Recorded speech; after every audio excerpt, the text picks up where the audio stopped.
Hi all, Ernest അക്കാഡമിയുടെ മറ്റൊരു YouTube വീഡിയോയിലേക്ക് എല്ലാവർക്കും സ്വാഗതം. ഒരു പോസ്റ്റുമായി ബന്ധപ്പെട്ട നോട്ടിഫിക്കേഷൻ്റെ കാര്യങ്ങൾ പറയാനാണ് ഈ ഒരു വീഡിയോ ചെയ്യുന്നത്. ട്രെയിനിങ് ഇൻസ്ട്രക്ടർ പ്ലംബർ എന്ന പോസ്റ്റാണ്, അതായത് ഷെഡ്യൂൾഡ് കാസ്റ്റ് ഡെവലപ്മെൻറ്റ് ഡിപ്പാർട്ട്മെൻറ്റിൽ വരുന്നൊരു പോസ്റ്റാണിത്. അതിൻ്റെ നോട്ടിഫിക്കേഷൻ ഔട്ടായിട്ടുണ്ട്. ലാസ്റ്റ് ഡേറ്റ് അപ്ലൈ ചെയ്യാനുള്ള ലാസ്റ്റ് ഡേറ്റ് എന്ന് പറയുന്നത് 4 ജൂൺ 2025 ആണ്. ഓക്കെ, അപ്പോൾ നമുക്ക് വിശദമായിട്ട് ഇതിൻ്റെ ഡീറ്റെയിൽസിലേക്ക് നോക്കാം. ഇതിൽ നമ്മൾ മനസ്സിലാക്കേണ്ട ഒരു കാര്യം, ഇതിനകത്ത് 2 കാറ്റഗറി നമ്പേഴ്സ് മെൻഷൻ ചെയ്യുന്നുണ്ട്. അതായത് ഒന്ന് 14/2025 15/2025 ആണ് 2 കാറ്റഗറി നമ്പേഴ്സ്. ഈ പറഞ്ഞ പോലെ പോസ്റ്റിൻ്റെ പേര് ഞാൻ പറഞ്ഞ പോലെ തന്നെ ട്രെയിനിങ് ഇൻസ്ട്രക്ടർ പ്ലംബർ ആണ്. ഇതിൻ്റെ സ്കെയിൽ ഓഫ് പേ എന്ന് പറയുന്നത് 37,400 to 79,000 rupees scale of pay ആയിട്ട് വരുന്നത്. ഇനി കാറ്റഗറി നമ്പറിൻ്റെ കാര്യം നമ്മൾ 2 ഉണ്ടെന്ന് പറഞ്ഞായിരുന്നു. അപ്പോൾ അത് എന്താണെന്നുള്ളതൊന്ന് ഡീറ്റെയിൽ ചെയ്യാം. അതായത് 14/2025 എന്ന് പറയുന്നത് മെത്തേഡ് ഓഫ് അപ്പോയിൻമെൻറ്റ് പറയുന്നത് ബൈ ട്രാൻസ്ഫർ റിക്രൂട്ട്മെൻ്റ് ആണ്. ഓക്കെ, അതായത് from qualified hands of the scheduled caste development department through the PSC. Okay, രണ്ടാമത്തെ കാറ്റഗറി നമ്പർ എന്ന് പറയുന്നത് 15/2025 ആണ്. അത് ഡയറക്റ്റ് റിക്രൂട്ട്മെൻറ്റിനെ കുറിച്ചാണ് പറയുന്നത്. അതായത് in the absence of qualified hands under item 1 above എന്ന് പറഞ്ഞു കഴിഞ്ഞാൽ ബൈ ട്രാൻസ്ഫർ റിക്രൂട്ട്മെൻറ്റിൽ ത്രൂ ഈ പറയുന്ന പോസ്റ്റ് ഫിൽ ചെയ്യാൻ പറ്റുന്നില്ല എന്നുള്ളൊരു കേസാണെങ്കിൽ ഈ 15/2025 എന്ന് പറഞ്ഞാൽ ഡയറക്റ്റ് റിക്രൂട്ട്മെൻറ്റ് മെത്തേഡിലൂടെ ആയിരിക്കും ആളിനെ എടുക്കുക.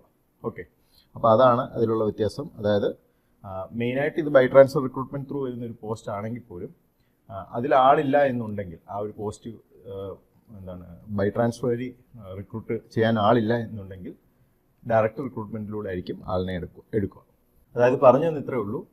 നമ്മൾ ബൈ ട്രാൻസ്ഫർ റിക്രൂട്ട്മെൻറ്റ് കൂടെ ഈ പറയുന്ന പോലെ ആളിനെ കിട്ടുന്നില്ല എന്നുണ്ടെങ്കിൽ, നമുക്ക് റിക്രൂട്ട് ചെയ്യാൻ ആളിനെ കിട്ടുന്നില്ല എന്നുണ്ടെങ്കിൽ ഡയറക്റ്റ് റിക്രൂട്ട്മെൻറ്റിലൂടെ ആയിരിക്കും ആളിനെ കണ്ടെത്തുക. അപ്പോൾ അതിൻ്റേതാണ് ഈ 2 കാറ്റഗറി നമ്പർ. ഒന്ന് ബൈ ട്രാൻസ്ഫർ റിക്രൂട്ട്മെൻറ്റിൻ്റെ ആണ് 14/2025 എന്ന് പറഞ്ഞ കാറ്റഗറി നമ്പർ. രണ്ടാമത്തെ 15/2025 എന്ന് ഉദ്ദേശിക്കുന്നത് ഡയറക്റ്റ് റിക്രൂട്ട്മെൻറ്റ് വരെയുള്ള കാറ്റഗറി നമ്പറാണ്. ഇനി ഇതിൻ്റെ ഏജ് ലിമിറ്റ് പറയുന്നത് ബൈ ട്രാൻസ്ഫർ റിക്രൂട്ട്മെൻറ്റിലൂടെ ആണെങ്കിൽ must have completed 18 years on 1/1/2025. Upper age limit ഇവിടെ ആപ്ലിക്കബിൾ അല്ല. ബൈ ഡയറക്റ്റ് റിക്രൂട്ട്മെൻറ്റിലൂടെ ആണെങ്കിൽ 18 to 36 years ആണ് പറയുന്നത്. യൂഷ്വലായിട്ടുള്ള ഏജ് റിലാക്സേഷൻ ഇവർക്ക് ബാധകമായിരിക്കും. അവരുടെയും ഡേറ്റ് ഓഫ് ബർത്ത് പറയുന്നുണ്ട്. അതായത് 2/1/1989 ആൻഡ് 1/1/2007. ഈ ലിമിറ്റിനകത്ത് ജനിച്ചവർക്കാണ് മെയിനായിട്ട് ജനറൽ കാറ്റഗറി ഉള്ളവർക്ക് അപ്ലൈ ചെയ്യുക. റിലാക്സേഷൻ ഉള്ളവർക്ക് അവരുടേതായ ക്ലെയിം എടുക്കാവുന്നതാണ്. ഓക്കെ, അടുത്ത ക്വാളിഫിക്കേഷനെ കുറിച്ചാണ് പറയുന്നത്. അതായത് 2 കാറ്റഗറി നമ്പറുള്ള ക്വാളിഫിക്കേഷനെ കുറിച്ച് ഡീറ്റെയിൽ ആയിട്ട് പറയുന്നുണ്ട് നോട്ടിഫിക്കേഷനകത്ത്. ആദ്യം ബൈ ട്രാൻസ്ഫർ റിക്രൂട്ട്മെൻറ്റ് വരുന്ന ക്വാളിഫിക്കേഷൻ നോക്കാം. അതായത് 14/2025 കാറ്റഗറി നമ്പർ വരുന്നത്. ക്വാളിഫിക്കേഷൻ പറയുന്നത് ഇത്രയും ഉള്ളൂ. ഡിപ്ലോമ വേണമെന്നാണ്.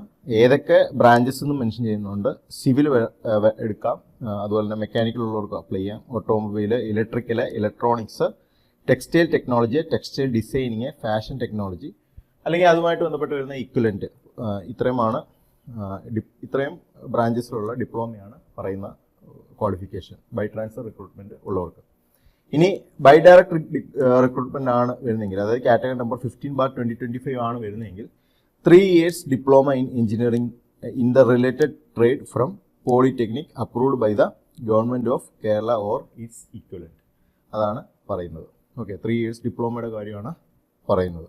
ഓക്കെ, റിലേറ്റഡ് ട്രേഡുമായിട്ട് ബന്ധപ്പെട്ട് പോളിടെക്നിക് കോളേജുകളിൽ, അതായത് ഗവൺമെൻറ് ഓഫ് കേരള അപ്രൂവ്ഡ് ആയിട്ടുള്ള പോളിടെക്നിക് കോളേജിൽ ഉള്ള 3 years ഡിപ്ലോമ.